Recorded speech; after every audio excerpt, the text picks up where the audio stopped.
Pour faire suite à ma vidéo du 16 février 2020 dans laquelle je vous parlais d'une addiction que j'avais, et de l'aide que j'ai reçue pour m'en débarrasser, aide déguisée en nuisance, je vais aller plus loin ici et vous permettre de faire la même chose que moi, en vous incitant à faire inventaire de deux sortes de choses dont votre vie est empreinte au quotidien.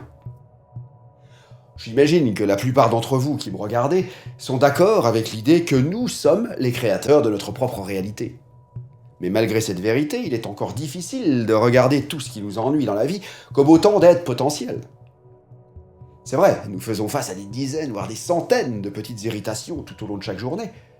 Et se dire ça à chaque fois nous échappe la plupart du temps, on préfère pester. Nous commençons à penser ainsi lorsque la nuisance s'impose, s'est installée et ne semble plus vouloir partir. Nous avons tous ces scroupoulis, ces petits cailloux dans la chaussure avec lesquels nous nous sommes habitués à marcher plus ou moins facilement et bon an mal an. Et ces gènes peuvent être mineurs, comme une petite plaque d'eczéma qui ne veut pas partir, ou un voisin qui a un comportement qui nous saoule, ou bien majeurs, comme une maladie chronique et ou grave, ou des problèmes judiciaires ou financiers graves eux aussi. Eh bien sachez que derrière chaque problème se trouve une pépite d'or.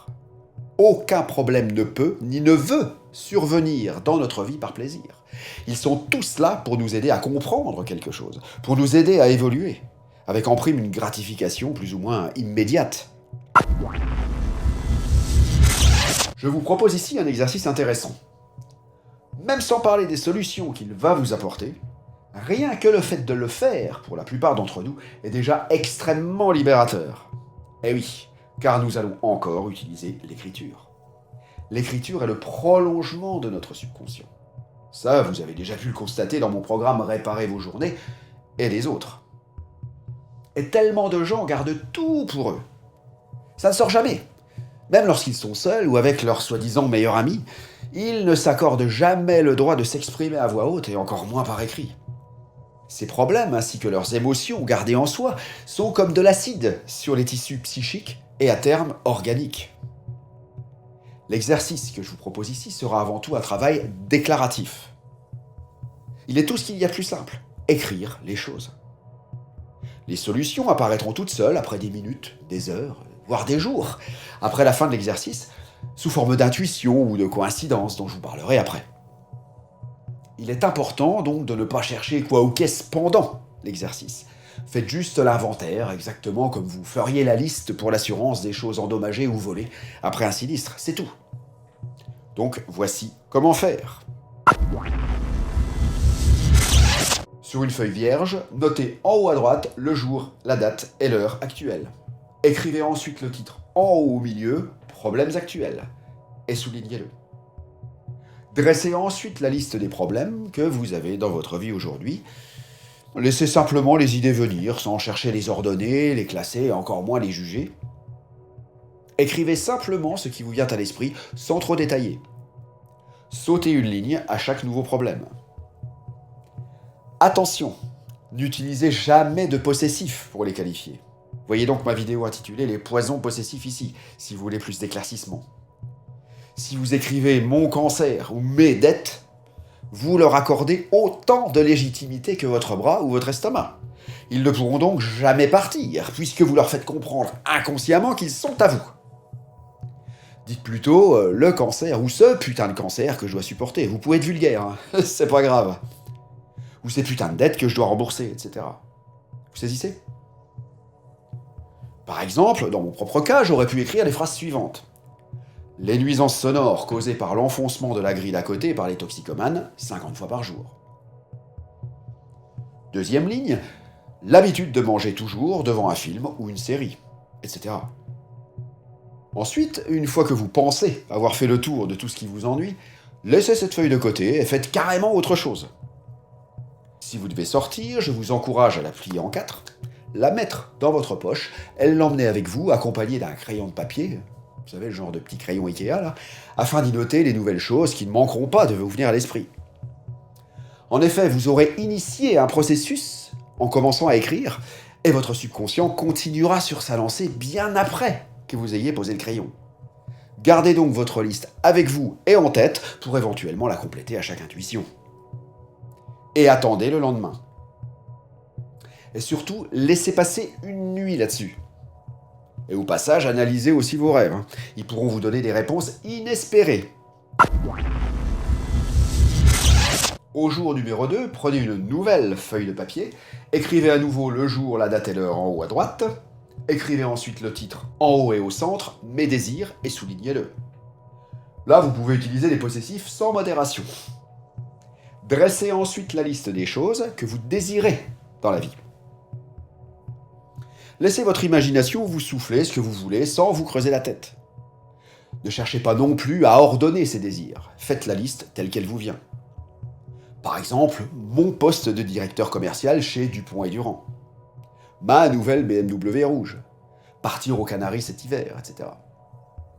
Pour ce qui est de mon cas, j'ai par exemple déjà écrit « Devenir nomade digital ». Jouer dans un groupe célèbre. Écrivez la liste la plus exhaustive possible, et quand vous êtes sec, quand vous pensez avoir fait le tour, faites comme avec la liste des problèmes, pliez-la en 4 et emmenez-la avec vous si vous devez sortir. Notez bien entendu tous les nouveaux désirs qui vous passeront par la tête au fil de votre journée. Attendez le lendemain pour la suite, et à nouveau laissez passer une nuit là-dessus en faisant aussi attention à vos rêves.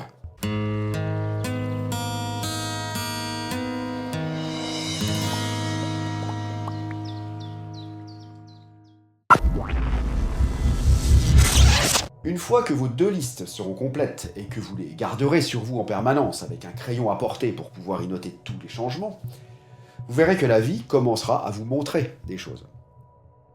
Vous aurez des intuitions, des solutions qui vous traverseront l'esprit.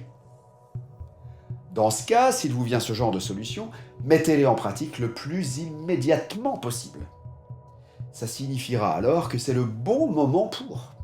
N'attendez pas, ou alors le strict minimum pour pouvoir être à l'aise. Par exemple, si l'intuition vous dit d'appeler un tel pour lui demander une chose sur tel ou tel sujet qui pourrait solutionner un des problèmes écrits sur votre liste numéro 1, ou aider à la réalisation d'un des désirs de l'autre liste, et que vous êtes au volant, l'attente qui pourra s'écouler sera le temps qu'il vous faudra pour trouver la première place disponible où vous garer pour passer l'appel.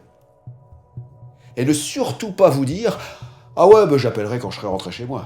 Tu parles. Ça, c'est mort. Si vous avez eu l'intuition d'appeler, c'est que la personne est en ce moment disponible pour vous, ou le sera dans quelques minutes, quand vous vous serez arrêté sur une place pour téléphoner. Ni avant, ni après. Vous saisissez ? Et il est très important de respecter ses intuitions. L'univers vous tendra les perches toujours au parfait moment. Jamais quand votre ego pense que ce le sera. Voilà aussi pourquoi tant de gens se plaignent de ne jamais être là où ça se passe.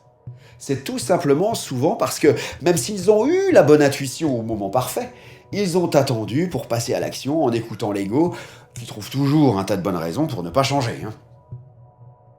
Mais l'intuition, vous l'avez eue. Il était simplement trop tard quand vous avez décidé de la suivre. C'est tout. Alors pour ça, il faut souvent se bousculer, je vous l'accorde. Même parfois se faire un peu violence, en interrompant quelque chose de super agréable pour en faire une un peu moins agréable que votre intuition vient de vous souffler. Mais sachez que si vous respectez ces intuitions et prenez immédiatement l'habitude de les suivre, vous ne pourrez jamais être déçu d'une part. Et vous risquez d'en avoir de plus en plus d'autre part, car elles se sentiront écoutées et donc forcément seront plus nombreuses. Logique. En plus des intuitions dont j'ai parlé avant, soyez attentifs à tous les signes environnants. Le monde est le miroir de l'âme. Donc tout ce qui s'y passe sera pour vous. Les conversations d'inconnus dans le métro qui parlent d'un sujet pile poil en rapport avec ce que vous voulez solutionner. Un mec au téléphone qui vous croise sur le trottoir et qui, au moment où vous passez, dit exactement ce que vous devez entendre, ou pourquoi pas faire. Une manchette de journal dans un kiosque qui vous donne la solution. Une inscription dans les toilettes pendant que vous êtes en train de pisser.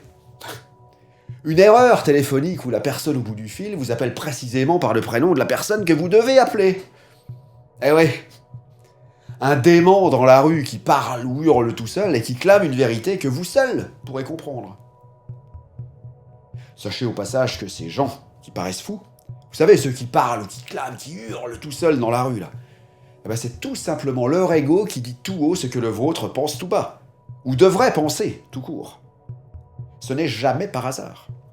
Dès que vous entendez des mots ou des phrases intelligibles autour de vous, elles vous sont destinées. Rien ne peut vous toucher si vous n'en portez pas la vibration en vous. Ces phrases sont soit la transcription mot pour mot de ce que vous pensez au plus profond de vous, soit ce que vous devriez penser pour vous sortir de vos soucis. Et parfois, ça fout la trouille, je vous l'accorde.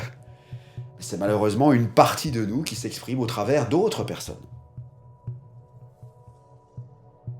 Alors pourquoi tout ce remue-ménage, d'après vous ? Eh bien parce que vous avez donné l'impulsion à votre subconscient avec vos deux listes. Vous lui avez donné à manger, si je puis dire. Il se retrouve avec ces deux listes et ne pourra s'empêcher de faire le lien entre les deux. Car s'il y a des listes, c'est que c'est lui-même qui les a écrites. N'oubliez pas que la main est l'extension de lui-même. Il se retrouve donc avec deux choses apparemment sans lien, mais il y en a forcément un entre les deux. Et c'est ici que c'est très important. Sachez que si vous avez bien rempli vos deux listes avec un jour d'intervalle sans chercher plus loin, sachez que chacun des sujets de la liste numéro 1 est lié avec un sujet de la liste numéro 2.